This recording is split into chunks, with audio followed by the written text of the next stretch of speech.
Sejahtera semua, selamat datang ke channel Fels Lifestyle. Halo semua, salam sejahtera Malaysia. Salam sejahtera Malaysia. Halo semua, salam sejahtera Malaysia. Salam sejahtera Malaysia.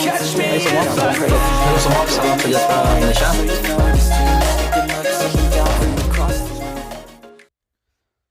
Halo semua, salam sejahtera Malaysia. Selamat datang ke channel Fels Lifestyle.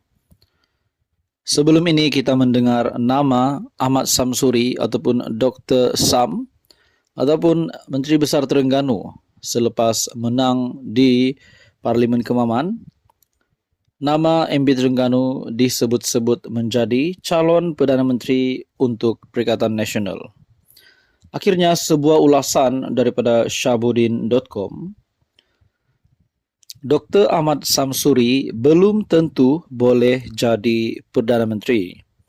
Tapi anak Hadi hampir pasti dapat kerusi Menteri Besar. Seperti mana yang saya tulis sebelum ini, usaha menonjolkan Dr. Ahmad Samsuri sebagai calon Perdana Menteri tidak mungkin boleh menjadikannya sebagai Perdana Menteri dalam waktu terdekat ini. Tiada kemungkinan dan tiada kebarangkalian kerajaan boleh bertukar atau Anwar Ibrahim dapat dijatuhkan, kecuali cuma dalam mimpi dan angan-angan. Paling hampir, jikapun semua itu boleh berlaku, hanyalah selepas PRU16 pada tahun 2027 akan datang. Itu pun jika blok pembangkang PN mampu memenangi cukup jumlah kerusi untuk membentuk kerajaan baru pada PRU16. Sebelum saya meneruskan di dalam ulasan daripada Syabuddin, adakah dengan lebih mudah Ahmad Samsuri untuk menjadi Perdana Menteri sekiranya beliau berada di dalam blok kerajaan? Bagaimana pula sekiranya Ahmad Samsuri menyatakan sokongan terhadap kerajaan perpaduan seperti mana yang dilakukan oleh beberapa ahli parlimen daripada pembangkang sebelum ini? Itu hanyalah persoalan. Di dalam ulasan daripada Syabuddin, sebelum tiba tarikh PRU16, Dr. Ahmad Samsuri tetap kekal sebagai PM tepi bersama dua lagi penyandang gelaran tersebut, yaitu Mahyadin dan Hamzah. Dengan adanya Ahmad Samsuri sebagai calon terbaru bagi jawatan Perdana Menteri, secara langsung ada 3 PM tepi sekarang. Tetapi dalam konteks meletakkan Dr. Ahmad Samsuri sebagai calon PM, ia bermakna beliau tidak akan menjadi Menteri Besar Terengganu lagi selepas ini. Artinya, dalam PRU16, Dr. Ahmad Samsuri hanya akan bertanding di peringkat parlimen dan tidak lagi bertanding kerusi DUN. Dengan demikian, kerusi MB Terengganu yang kosong sudah boleh dijangka siapa bakal pengisinya. Hampir pasti selepas PRU16 akan datang, jawatan MB Terengganu akan diambil alih oleh Dr. Muhammad Khalil Hadi, anak kepada Hadi Awang, Presiden PAS sendiri. Beliau sekarang adalah Exco Kerajaan Negeri Terengganu selain merupakan adun Batu Buru. Sebagai anak kepada Presiden PAS, pencalonan Dr. Muhammad Khalil sebagai Menteri Besar Terengganu tentu saja tidak dibantah, bahkan mendapat persetujuan sepenuhnya daripada parti.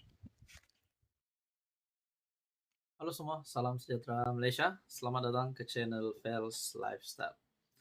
Tuan-tuan dan puan yang amat dihormati semua, berkaitan dengan isu peruntukan ahli parlimen, tidak kira daripada kerajaan ataupun pembangkang, tetapi fokus isu berkaitan dengan isu peruntukan ini adalah daripada pihak pembangkang. Nah, berkaitan dengan peralihan sokongan beberapa ahli parlimen daripada Bersatu, di mana sebelum ini satu lagi ahli parlimen daripada Bersatu juga, yaitu MP Bukit Gantang, yang sudah sah menyatakan sokongan terhadap kerajaan perpaduan. Oke, kita bercakap tentang peruntukan.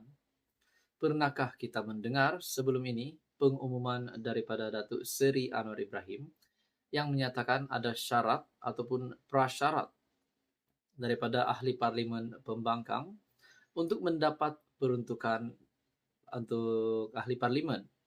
Adakah perlu menyokong Datuk Seri Anwar Ibrahim menyokong kerajaan barulah dapat peruntukan? Oh, tidak. Rupanya jawapan Datuk Seri Anwar Ibrahim sangat mudah dan pasti akan menggemparkan semua ahli parlimen pembangkang. Anwar Ibrahim sendiri mengaku di dalam sebuah artikel daripada Malaysia Kini, Datuk Seri Anwar Ibrahim mendengar bahawa kempen dari pembangkang pun ada yang memaki hamun Datuk Seri Anwar Ibrahim. Bahkan di dalam kenyataan Perdana Menteri sebelum ini, peruntukan tidak akan disalurkan kepada ahli parlimen yang memaki cerca kerajaan, melainkan peruntukan itu akan disalurkan direct kepada rakyat. Nah, tuan-tuan dan puan, satu artikel daripada Malaysia Kini, menurut Perdana Menteri, nak dapat peruntukan, kena runding dulu. Wah, berapa mudahnya untuk mendapat peruntukan? Hanya kena runding dahulu. Bukannya kena sokong Anwar Ibrahim. Nah, itu kita kena faham. Menurut Datuk Seri Anwar Ibrahim di dalam artikel daripada Malaysia Kini, Perdana Menteri Datuk Seri Anwar Ibrahim menegaskan beliau tidak pernah menghalang atau meletakkan syarat ketat dalam soal pemberian peruntukan kepada wakil-wakil rakyat pembangkang.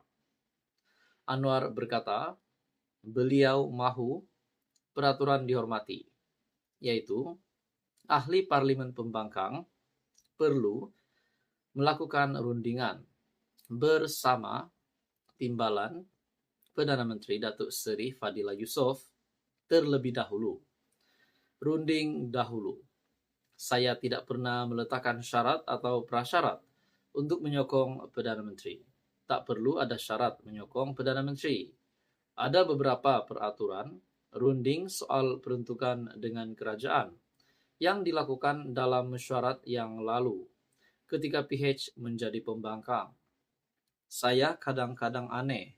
Wakil kerajaan terdahulu, mungkin di dalam artikel ini yang dinyatakan Datuk Seri Anwar Ibrahim, merujuk kepada kerajaan PN terdahulu, yang berundingan dulu kini di sebelah sana sebagai pembangkang.